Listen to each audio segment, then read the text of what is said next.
When she entered her house, she found her mother awake and talking to one of Wally's aunts, the one from the South Street.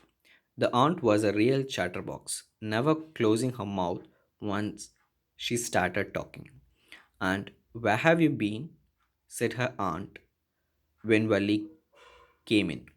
She spoke very casually, not expecting a reply. So Wally just smiled, and her mother and aunt went on with their conversation. Yes, you are right, her mother said. So many things in our midst and in the world outside. How can we possibly know about everything? And even when we do know about something, we often can't understand it completely. Can we? Oh, yes, breathed Welly. What? Asked her mother. What is that you say? Oh, said Welly.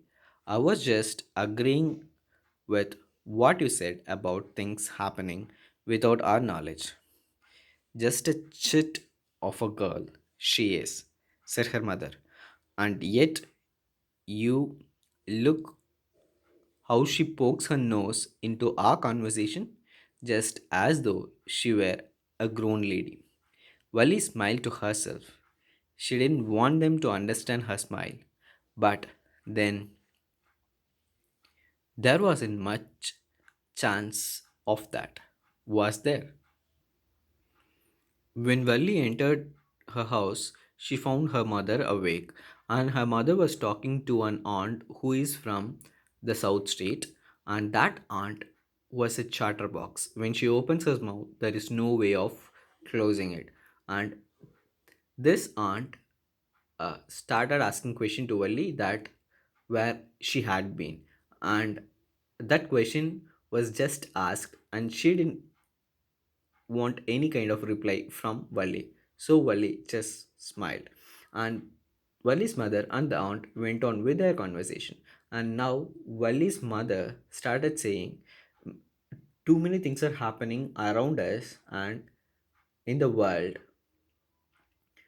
and we don't know anything about it. And if even though we know a few things, our understanding about it is completely different. And now Wali replied, yes. And her mother said,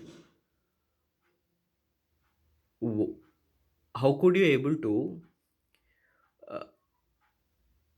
say these kinds of things at this early age like a grown-up woman?" In here, the author want us to understand that death is common to all. And he says, the author says, from Bali's point of view, death is inevitable, and our understanding about death is completely different. And we know that all will die one day, but we don't have the control over it. We have the knowledge that everything is going to die, but we don't have the authority to control it or to decide what time or what should happen. And Wali definitely knows this cow might die one day, but she never realized that that will happen, that is, the death will happen so sooner. So, our knowledge about a thing is different, our understanding is different, and the way we experience it is completely different. That is what the author says. And this lesson is a continuation with the lesson the sermon at Benares, because in that lesson too we speak about death. So this lesson gives a brief hint about what we are going to discuss in the sermon at Benares, because even in sermon at Benares, Buddha taught Kisa Gautami about what is death and Death is inevitable.